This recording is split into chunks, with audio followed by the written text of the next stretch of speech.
warahmatullahi wabarakatuh. Kembali lagi dengan Bu Roro di mata pelajaran IPS. Teman-teman sudah mempelajari bagaimana bangsa asing menjajah Indonesia. Kali ini kita akan membahas bagaimana kegiatan pergerakan-pergerakan yang dilakukan masyarakat Indonesia untuk melawan penjajah. Ternyata segala pergerakan yang dilakukan bersifat kedaerahan masih saja dikalahkan oleh Belanda. Kali ini teman-teman perhatikan tabel berikut. Tahukah teman-teman, seperti yang disebutkan tadi, perjuangan-perjuangan yang dilakukan masyarakat Indonesia secara kedaerahan ternyata masih tidak mampu membawa bangsa Indonesia menuju kemerdekaan Indonesia. Perjuangan tersebut selalu dapat dikalahkan oleh para penjajah Belanda.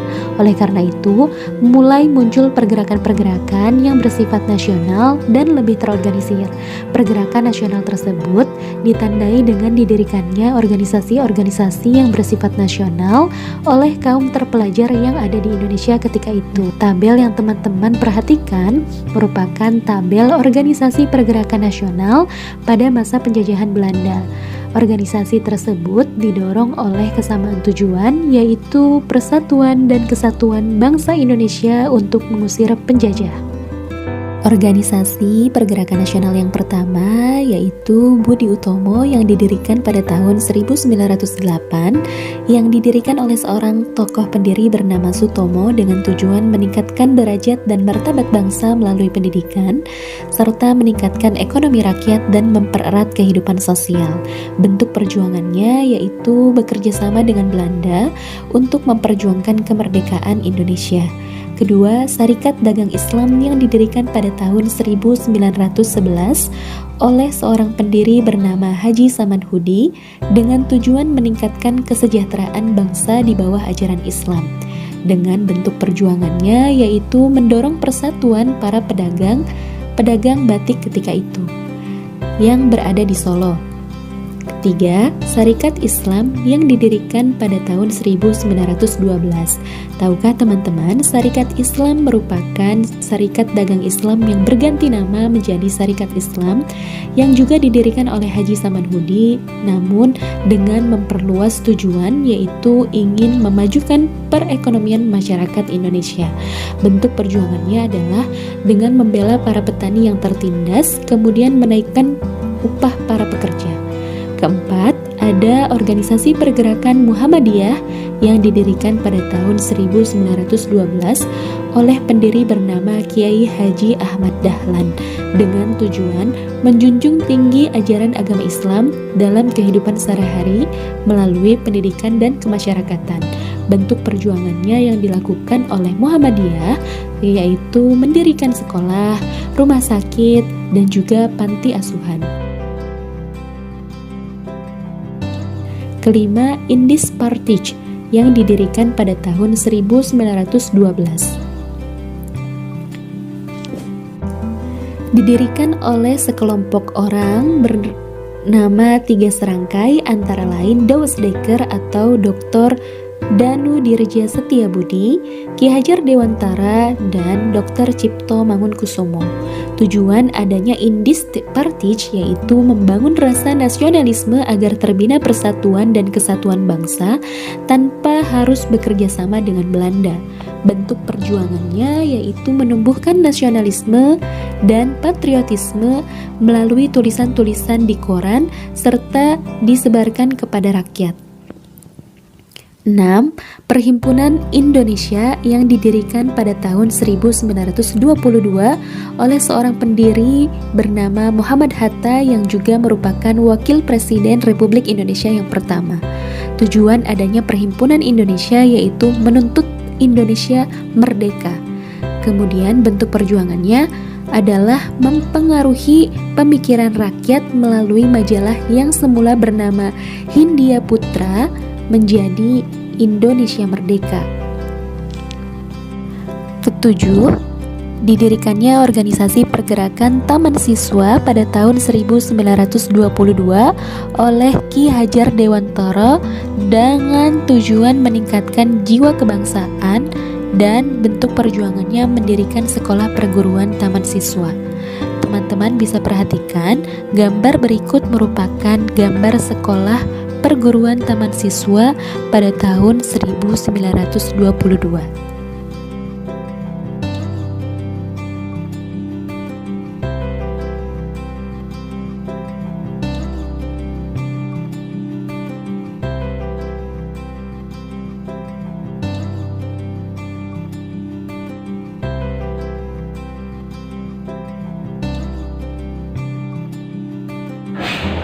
Tahukah teman-teman, selain bangsa Eropa yang menjajah Indonesia, ternyata ada bangsa Asia yang juga menjajah Indonesia, yaitu Jepang. Jepang pernah menjajah Indonesia selama 3,5 tahun.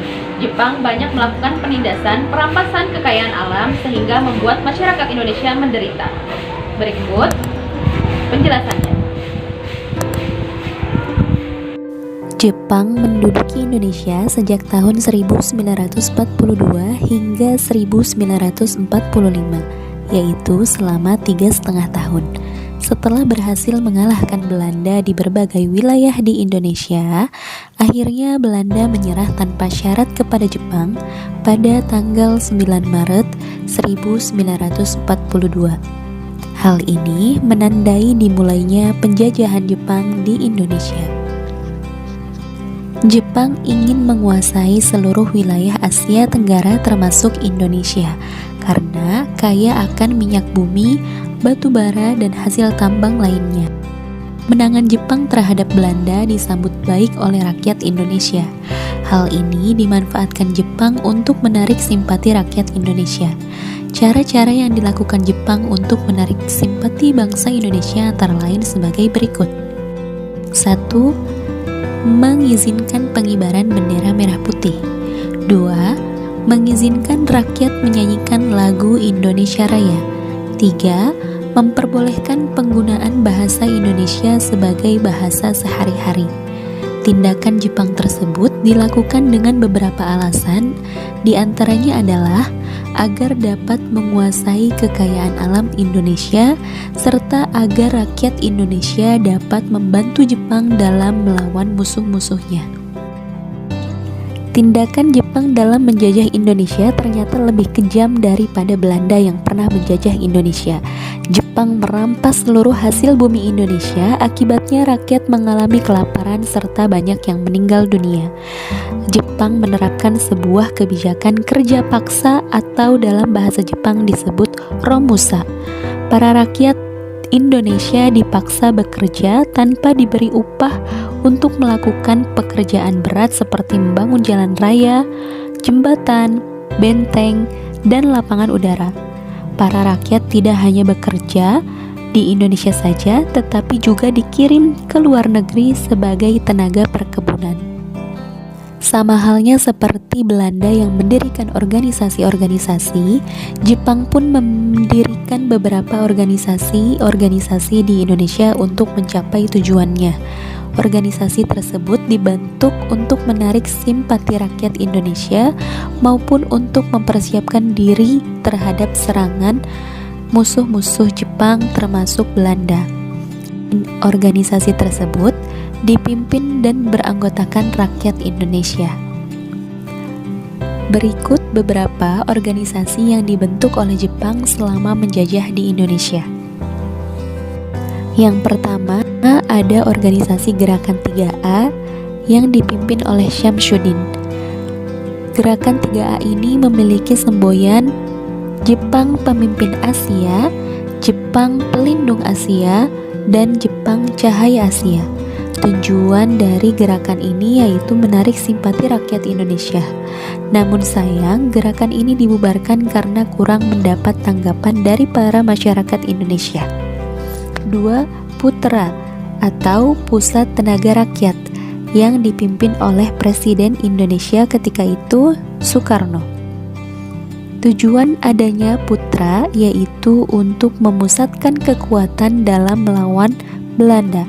Namun, tokoh Indonesia memanfaatkannya untuk mengobarkan semangat bangsa Indonesia dalam mencapai kemerdekaan. Namun sayang, Putra dibubarkan Jepang karena dianggap sebagai gerakan nasional untuk mencapai kemerdekaan yang tidak diharapkan oleh Jepang. 3. Jawa Hokokai atau Kebaktian Jawa. dipimpin oleh para pemimpin Jepang ketika itu dengan tujuan untuk mengerahkan rakyat dalam melakukan Romusa. 4. Heiho atau pembantu prajurit dipimpin juga oleh Jepang, bahwa Heiho ini merupakan organisasi yang dibentuk untuk membantu Jepang dalam persiapan perang melawan musuh-musuh Jepang termasuk Belanda. Rakyat Indonesia mendapatkan pelatihan militer seperti baris berbaris, penggunaan senjata, dan siasat perang. 5.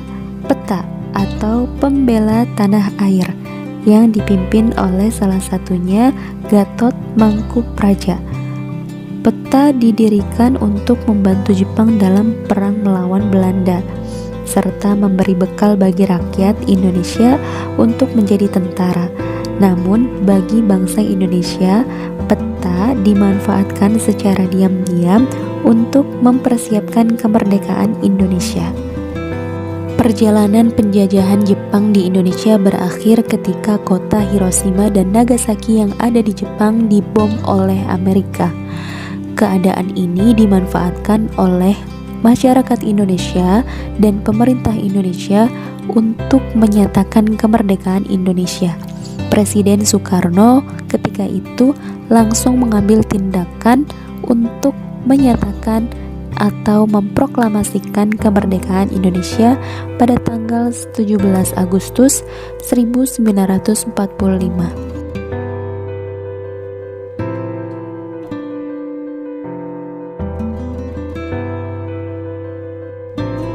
Kemudian Indonesia benar-benar merdeka, terlepas dari para penjajah dan juga Jepang.